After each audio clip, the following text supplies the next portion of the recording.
So hello classmates, कैसे हो आप सब। तो वेलकम टू माय चैनल।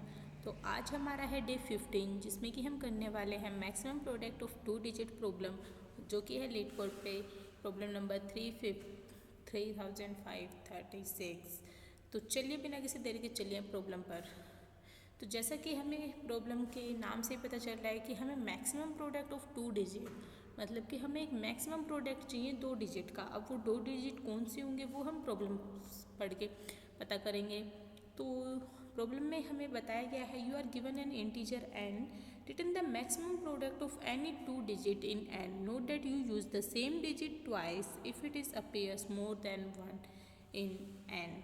तो इसमें हमें क्या करना है कि हमें एक n नंबर दिया गया है और उसके अंदर डिजिट, लाइक जैसे पहली प्रॉब्लम में n इक्वल टू 31 है तो डिजिट हो गए 3 और 1, और हमें मैक्सिमम प्रोडक्ट ऑफ 2 डिजिट, मतलब दो जो सबसे डिजिट हैं उनका मैक्सिमम प्रोडक्ट रिटर्न करना है।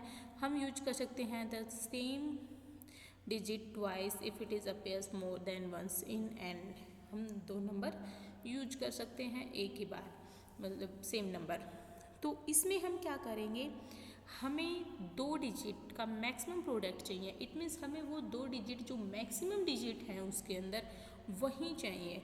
लाइक अगर हम थर्ड प्रॉब्लम में देखते हैं n इक्वल्स टू 1, अगर हम डिजिट की बात करेंगे तो यहाँ पे डिजिट आएगा 1, 2 और 4। तो हमें अगर मैक्सिमम प्रोडक्ट चाहिए तो हमें मैक्सिमम डिजिट ही लेने पड़ेंगे, मतलब कि मैं 2 और 4 को चुनूंगी, ना कि 1 और 2 या फिर 1 और 4 को। तो मैक्सिमम के लिए हमें क्या करना पड़ेगा, तो सबसे पहले हम एक सिचुएशन कर सकते हैं कि हम एक फर्स्ट ले लेते हैं कि अभी हमारे पास कोई नंबर नहीं है, फर्स्ट और सेकंड हमारे 0 हैं। तो अब हम डिजिट कैसे फाइंड करते हैं, डिजिट हम फाइंड करते हैं हमारे पास जो n दिया गया है उसको डिवाइड करके। किससे, वो भी बताते हैं। n को जब हम 10 से डिवाइड करते हैं, मतलब कि हमारे पास डिजिट कैसे आएगा, जब हम n को 10 से मल्टीप्लाई कर देते हैं। मतलब कि जैसे 31 है, n हमारे पास 31 है, तो 31 को जब मैं डिवाइड करूँगी 10 से तो आंसर आएगा 1। अब तो हमें लास्ट का डिजिट ही चाहिए था 1, तो 1 हमारे पास डिजिट हो गया। तो ऐसे हम एक एक डिजिट निकालते जाएंगे और फर्स्ट और सेकंड के साथ उसको कंपैरिजन करते जाएंगे। अगर फर्स्ट से वो बड़ा है तो हमारा फर्स्ट तो बन जाएगा सेकंड, और जो हमारे पास जो डिजिट है जो सबसे बड़ा है, जो हमारी फर्स्ट से भी बड़ा आया था, वो हमारे पास बन जाएगा फर्स्ट। और ऐसे ही फिर हम ये भी चेक कर लेंगे कि क्या ऐसा तो नहीं है कि वो फर्स्ट से तो छोटा है बट सेकंड से बड़ा है, क्योंकि हमें मैक्सिमम नंबर का प्रोडक्ट चाहिए तो हमें मैक्सिमम नंबर फाइंड करने पड़ेंगे। तो एक बार मैं इसका आपको कोड लिख के दिखाती हूँ, फिर हम इसका ट्राई रन करेंगे। तो फर्स्ट तो हम ले लेते हैं, फर्स्ट नंबर हमारे पास 0 है, सेकेंड हमारे पास है फिर से 0। अब मैं एक कंडीशन चलाऊंगी कि कहाँ तक वो लूप जाएगा। लाइक ऐसे तो मैं 10 से डिवाइड करती रहूँगी चलता रहेगा, बट अब जैसे 31 को मैंने एक बार एक डिजिट मुझे मिल गया, अब मैं n को बना दूंगी n डिवाइडेड बाय 10, मतलब कि 31 को जब मैं डिवाइड करती हूँ 10 से तो क्या वैल्यू आती है, ये आती है 3। और जब मैं 3 को फिर से 10 से डिवाइड करूँगी तो आंसर आएगा 3। और अब आगे मेरे को क्या करना है, मैं अब 3 को फिर ऐसे ही डिवाइड करती रहूँगी 10 से, इसको 10 से, तो ये तो 0.3 आ जाएगा, बट वो तो हमें चाहिए ही नहीं। तो कंडीशन हमारी क्या होगी, हमारी कंडीशन क्या होगी, जब तक कि जो n है वो 0 से बड़ा है तब तक ही मैं लूप को चलाऊंगी। Got it. तो यही कंडीशन हम यहाँ पे लगाएंगे, जब तक कि n बड़ा है 0 से तब तक हमारा लूप चलेगा। और डिजिट हमने कैसे फाइंड करने थे वो अभी अभी मैंने आपके साथ डिस्कस किया ही है, तो उसी के लिए मैं लिख लेती हूँ। डिजिट हमारा क्या हो जाएगा, n डिवाइडेड बाय 10। अब मैं चेक करूँगी कि क्या जो हमारा डिजिट है वो greater than equals to first है। अगर वो ग्रेटर देन या फिर इक्वल टू है तो सेकंड तो हमारा बन जाएगा फर्स्ट, FIRST फर्स्ट, और जो फर्स्ट है वो हमारा बन जाएगा डिजिट। आई थिंक आपको ये समझ में आएगा, और अगर क्लियर करना होगा तब हम ड्राई रन करेंगे तब क्लियर हो जाएगा। अब ऐसा हो सकता है कि वो फर्स्ट से छोटा है बट सेकंड से बड़ा है, तो हमें तो बड़े नंबर्स चाहिए, तो मैं सेकंड को यहाँ पे क्या कर दूँगी, वो डिजिट के इक्वल हो जाएगा। और ऐसे में जब हम इस लूप से बाहर आएंगे तो हमारे पास मैक्सिमम और फर्स्ट और सेकंड के अंदर जो मैक्सिमम डिजिट है नंबर के अंदर वो स्टोर होगा। तो यहाँ से हम रिटर्न क्या करेंगे, फर्स्ट मल्टीप्लाई सेकेंड।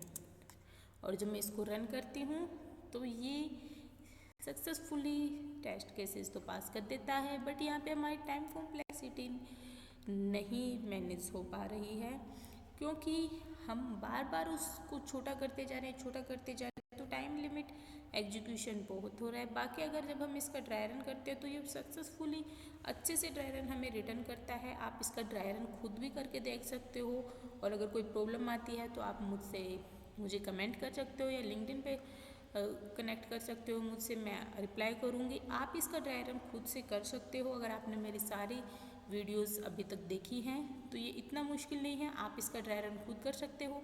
बट हम इस अप्रोच को यूज़ नहीं करेंगे, हम दूसरी अप्रोच यूज करेंगे। जैसे अब यहाँ पे हमारी बात आती है कि पाइथन हम यूज करें, तो पाइथन के अंदर कुछ एक मेथड्स होते हैं, हम उन्हीं का यूज करेंगे।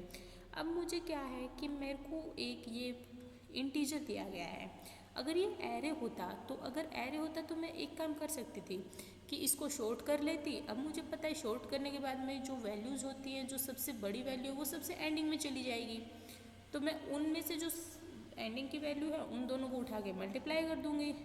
अब प्रॉब्लम ये आती है कि मैं इसको एरे में चेंज कैसे करूँ।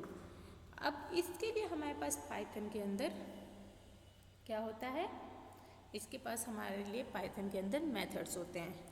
तो मैं एक डिजिट नाम का वेरिएबल लूँगी, डिजिट्स, जो कि क्या होगा, list of str of n। मतलब कि इसका क्या वैल्यू हुआ कि सबसे पहले जो नंबर है उसे स्ट्रिंग में बदलो, अब वो स्ट्रिंग के में आ गई तो उसे लिस्ट में चेंज कर दो। अब ये यहाँ पे हमारे पास एक एरे रिटर्न होके आया है। तो अब मैं इस डिजिट्स हमारे पास एरे हो गया, इसको शॉर्ट कर सकती हूँ, मैंने शॉर्ट कर दिया। अब मैं यहाँ से, क्योंकि मुझे पता है कि जो लास्ट नंबर है वो सबसे बड़े हैं, तो मैं रिटर्न क्या करूँगी, integer value of digit -1 multiply integer value of digit -2 value. अगर ये दोनों सेम भी होंगे तो भी कोई प्रॉब्लम नहीं है, क्योंकि सेम डिजिट हम यूज़ कर सकते हैं अगर वो मोर देन है। अब ये बोल रहे डिजिट, यस, क्योंकि हमने यहाँ पे डिजिट्स यूज किया है और हम यहाँ पे डिजिट लिख रहे हैं सिर्फ, तो सिंटैक्स एरर तो आएगा ही। तो ये एक ऑप्टिमल अप्रोच है कि हम क्या कर सकते हैं, हम इसको पहले एरे में कन्वर्ट कर दें, फिर हम एरे को शॉर्ट कर लें, और फिर हमें पता है कि लास्ट की वैल्यू ही सबसे ग्रेटेस्ट वैल्यू होगी। और अगर आई थिंक इसका ड्राई रन करने की हमें ज़्यादा ज़रूरत है नहीं, फिर भी मैं आपको बता देती हूँ कि इसका करके दिखा देती हूँ ताकि ये कन्फ्यूजन दूर हो जाए। ये है हमारे पास इनपुट,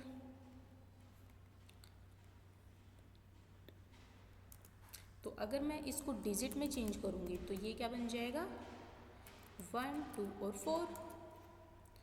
मतलब ये एक स्ट्रिंग के वे में ही, क्योंकि हमारे लिस्ट के अंदर स्ट्रिंग के वे में ही ये स्टोर होंगे, तो ये हो गया ऐसे, ये आ गया। अब मैं इसको शॉर्ट करूँगी, तो अगर मान लो ये शॉर्ट नहीं है, मान लो यहाँ पे n की जगह पे यहाँ पे होता है 4 2 1 या फिर 2 4 1 ऐसा कुछ होता, तो हम शॉर्ट करने के बाद में हमें ये एरे मिल जाता, ये शॉर्टेड भी है ऑलरेडी।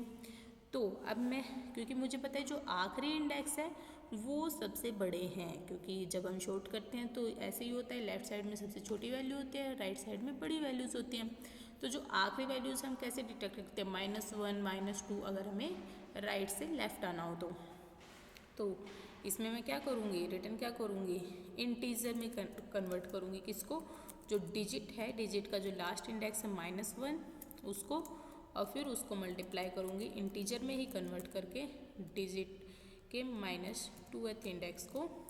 बहुत सारे बच्चे यहाँ पे गलती करते हैं, वो इंटीजर का यूज़ नहीं करते, क्योंकि जो हमारी वैल्यूज़ हैं जिस हिसाब से लाइक हमने पहले स्ट्रिंग में चेंज किया था, फिर स्ट्रिंग को लिस्ट के अंदर किया है कन्वर्ट, तो यहाँ पे प्रॉब्लम्स क्रिएट हो सकती है। तो ये ध्यान रहे कि आपने अगर जिस फेस में वो वैल्यू चेंज कराई है, है जिस टाइप में वो वैल्यू स्टोर है उस टाइप को आप इंटीजर में कन्वर्ट करने के बाद उसको हम उसका मल्टीप्लाई रिटर्न करेंगे। तो ये यहाँ पर मतलब बहुत ही ईजी सी प्रॉब्लम्स थी, बट बहुत सारे बच्चे डर जाते हैं क्योंकि यहाँ पे इंटीजर वैल्यू, तो इंटीजर वैल्यू को कैसे करेंगे, तो उसका भी मैंने तरीका बता दिया था। लाइक हम इंटीजर वैल्यू से लास्ट डिजिट कैसे निकाल सकते हैं, डिवाइड बाई 10 करके, और फिर उस नंबर को 10 से डिवाइड कर लेंगे, मतलब उसका जो रिमाइंडर बचेगा उसको रख लेंगे, ऐसे वो नंबर छोटा होता जाएगा।